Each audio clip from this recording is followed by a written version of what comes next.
जीवन में कुछ भी नुकसान होता है तो वे बहुत परेशान होते हैं। नुकसान को सहने की सामर्थ्य भी आत्मबोध देता है, क्योंकि इस पवित्र आत्मा में ना कुछ घटता है ना कुछ बढ़ता है, और ना तो आत्मा हानि लाभ से प्रभावित होती है। दुख सुख हानि लाभ, उतार चढ़ाव, मिलन वियोग, ये तो स्वाभाविक संसार में होते रहते हैं।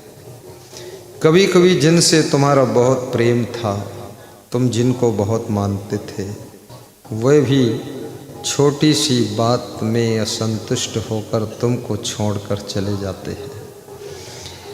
दोबारा फ़ोन भी नहीं करते हैं और अपना मोबाइल ऑफ कर लेते हैं।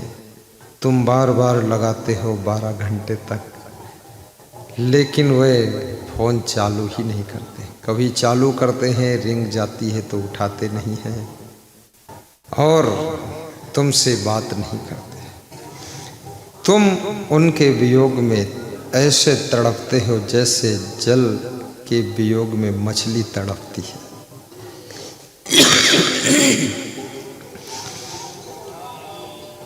लेकिन जब आत्मबोध हो जाता है तो तुमको ये ज्ञान हो जाता है, वो व्यक्ति जो हमको छोड़कर चला गया वो हमारे बिना रहता है और हमारे बिना वो खा रहा है, हमारे बिना वो सो रहा है, तो उसके बिना हम भी रह सकते हैं, उसके बिना हम भी खुश रह सकते हैं, उसके बिना हम भी भोजन करेंगे और हंसेंगे और सोएंगे भी। क्योंकि संसार में सब लोग बीच में मिले हैं और बीच में छूटते भी हैं। 2 प्रकार से लोगों का वियोग होता है। एक तो शरीर शांत हो जाए, शरीर की मृत्यु हो जाए तो वियोग हो जाता है। दूसरा तरीका है कि मन बदल गया, मन टूट गया, मन रूठ गया और वो व्यक्ति तुमको छोड़कर चला गया। कभी कभी तुम्हारी पत्नी भी तुमको छोड़कर जा सकती है, तुम्हारा पति भी तुमको छोड़कर जा सकता है। ये बहुत ज़्यादा जो आपको लगता है कुछ भी हो सकता है, ऐसे समीकरण बन जाते हैं। बहुत प्रयास करो फिर भी जो होनहार है वो हो जाता है।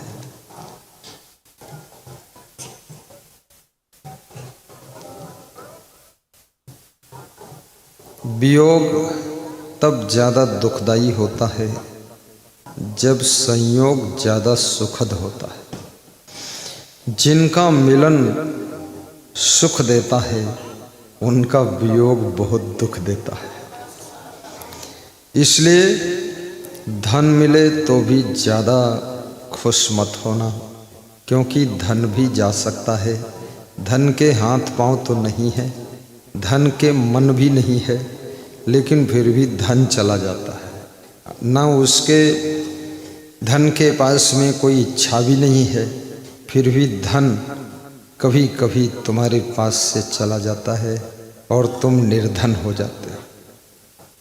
तुम खुद ही कहते हो, एक दिन वो था कि मेरे पास में बहुत धन था, सभी जेबों में गड्डियां भरी रहती थी, बैंकों में इतना पैसा था, टैक्स देना पड़ता था। अब हमारे पास धन नहीं, हमारा धन सब चला गया।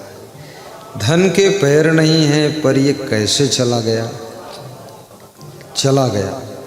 धन भी चला जाता है, गाड़ियाँ भी चली जाती हैं, सम्मान भी चला जाता है, नाम भी चला जाता है, घर वाली भी चला जाता है, घर भी हाथ से चला जाता है, घर का सामान भी चला जाता है और घर वाला भी कहीं चला जाता है, बेटा भी चला जाता है, बेटी भी चली जाती है, बहू चली जाती है, दोबारा आती नहीं है, जमाई रूठ जाता है, वो भी गायब हो जाता है। मैं बचपन में एक गीत सुनता था, एक स्त्री बोलती थी, मैं तुमसे रूठ जाऊंगी तो मायके चली जाऊंगी। तो उसका पति बोलता था तू मायके चली जाएगी तो मैं तेरे को लेने आ जाऊंगा। तो बोलती थी तू लेने आ जाएगा तो मैं पेड़ पे चढ़ जाऊंगी। तो फिर पति बोलता तो पेड़ पे चढ़ जाएगी तो मैं पेड़ को आरा से कटवाऊंगा। तो पेड़ आरा से कटवाएगा तो मैं कुएं में गिर जाऊंगी। तो कुएं में गिर जाएगी तो मैं रस्सी से खिंचवाऊंगा। तो रस्सी से खिंचवाएगा तो मैं गोबर खा लूंगी। बेवकूफ आदमी पूरे।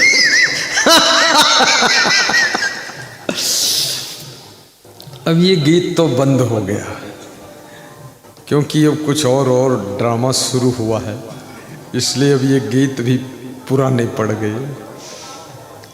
तो वियोग, कभी कभी जिनसे तुम्हारा प्रेम है वे भी तुमको छोड़ना नहीं चाहते और तुम भी उनको छोड़ना नहीं चाहते, लेकिन अचानक दो में से एक की मृत्यु हो जाती है। मृत्यु भी आपको एक दूसरे से दूर कर देती है।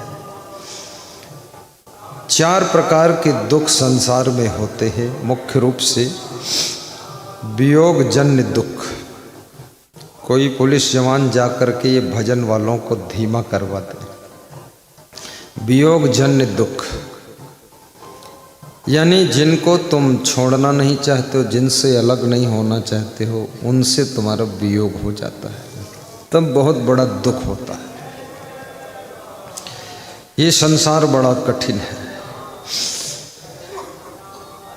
और ऐसे वियोग की स्थिति में कितने लोग पागल हो गए, कितने लोग डिप्रेशन में चले गए, कितने लोग निराशा में डूब गए, कितने लोग बहुत दुखी हो गए और कितने लोग आत्महत्या करके मर भी गए। ये अज्ञान का अंधेरा है। इस अज्ञान के अंधकार के कारण जीव भटकता रहता है। ये वियोग जन्य दुख मोह के कारण होता है। जितना अधिक तुम जिससे मोह करोगे उतना अधिक उसका वियोग तुमको दुखी करेगा।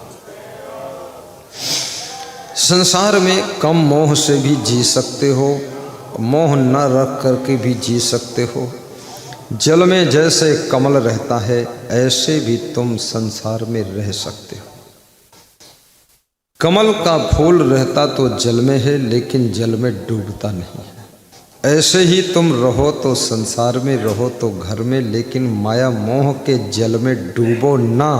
ये कला अगर सीख लो तो संसार तुमको दुखी नहीं कर पाएगा, फिर तुम मुस्कराते रहोगे।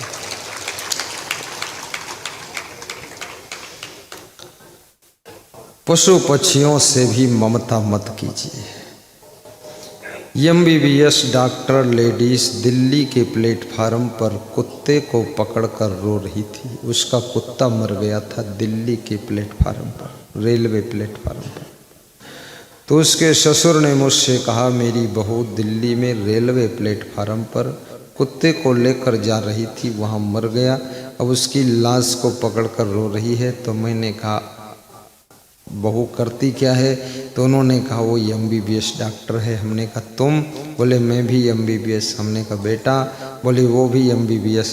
तो हमने कहा शरीर के अंग अंग को पहचान लिया और सब ऑपरेशन भी कर डाला, लेकिन इस आत्मा को तुम नहीं पहचान पाए, इसलिए बहू दिल्ली रेलवे स्टेशन पर बैठकर सिर पीट कर रो रही, कुत्ता के मरने से रो रही।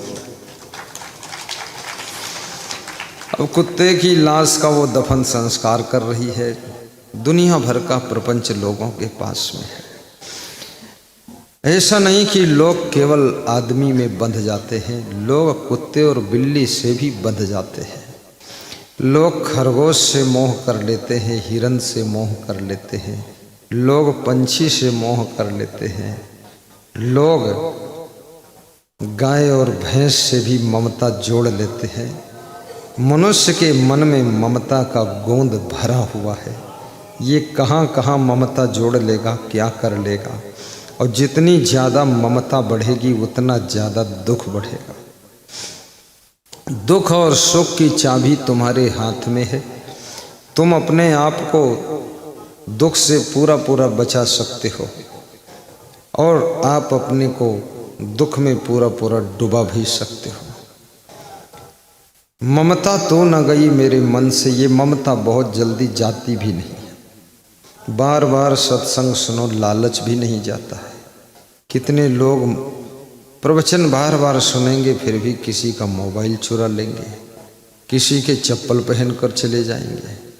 रामायण रोज पढ़ेंगे, रामायण ही चुरा लेंगे दूसरे की।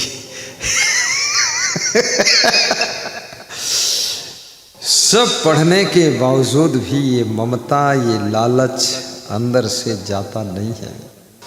कैसे जाएगी ये ममता? ममता तू न गई मेरे मन से, ममता तू न गई मेरे मन से। जिनसे तुम ममता करते हो वे लोग क्या करते हैं पता है आपको? पान खाते हैं, तम्बाकू खाते हैं, शराब पीते हैं, मनमानी घूमते हैं, मनमानी सोते हैं, मनमानी मोबाइल चलाते हैं। तुम्हारी एक बात को सुनते नहीं, आधी बात को मानते नहीं, तुमको कुछ समझते नहीं और तुम उनके मोह में सो नहीं पाते हो, ठीक से खा नहीं पाते हो, रोते रहते हो, सिसकते रहते हो, चिल्लाते रहते हैं, हाय रे हाय रे हाय रे।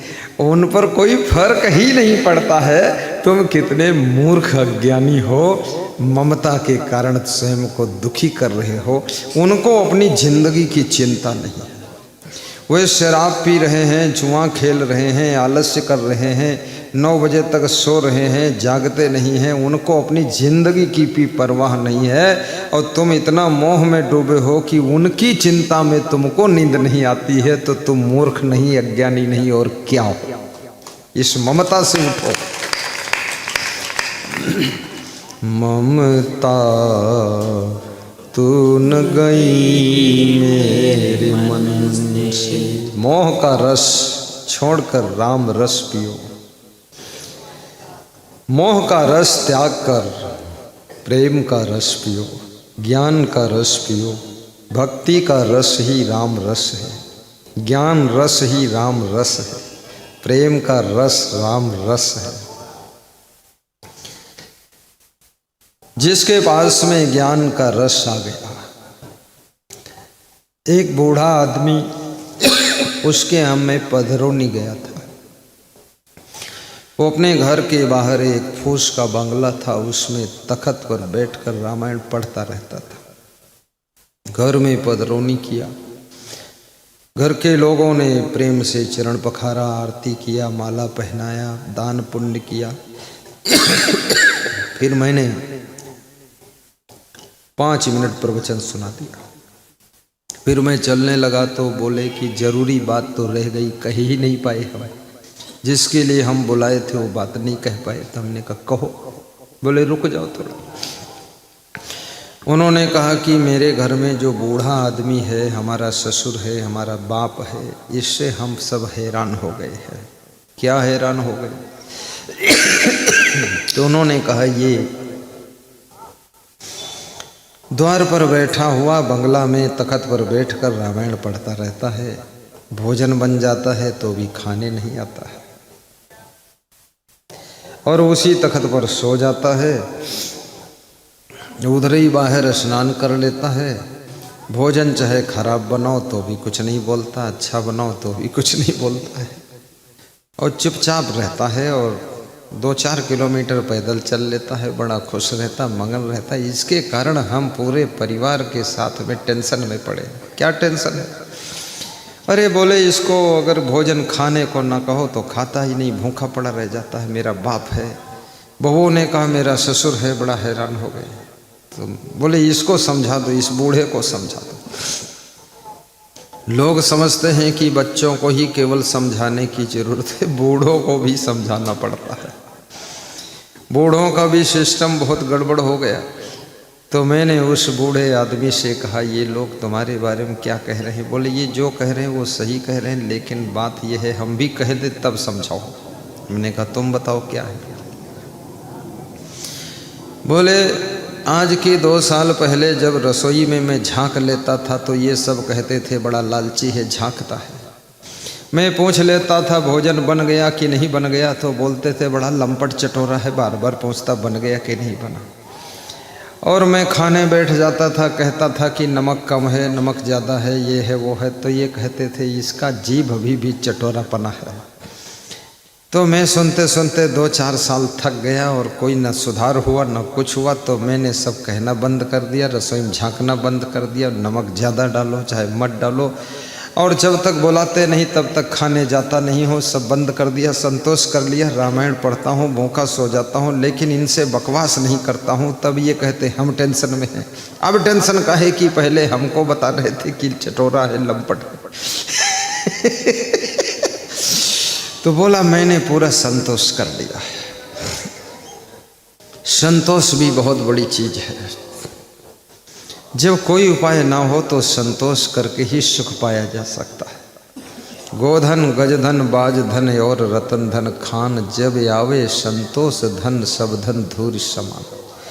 यदि आपका आपकी पत्नी से रोज खटपट होता है, पति से रोज खटपट होता है, भाई से रोज खटपट होता है, माँ बाप से रोज खटपट होता है, सास बहू में रोज खटपट होता है, देवरानी जेठानी में रोज झंझट होता है, तो शांति से एकांत में बैठकर कमरे के अंदर विचार कीजिए आपको अपने अंदर क्या बदलाव करना है। स्वयं के अंदर बदलाव कर लीजिए, सारी खटपट मिट जाएगी। लेकिन ज़्यादातर लोग कोशिश करते हैं बहू को बदल दूंगा, सासू को चेंज कर दूंगा, बेटों को बदल दूंगा, बाप को बदल दूंगा, माँ को चेंज कर दूंगा, देवरानी को चेंज कर दूंगा, जेठानी को चेंज कर दूंगा, लेकिन खुद को चेंज नहीं करूंगा। खुद को तो जैसा तैसा रखूंगा, पूरा घर वालों को बदल दूंगा, भैंस बदल दूंगा, गाय बदल दूंगा, लेकिन खुद को नालायक ही रखूंगा तो कभी शांति नहीं मिलेगी।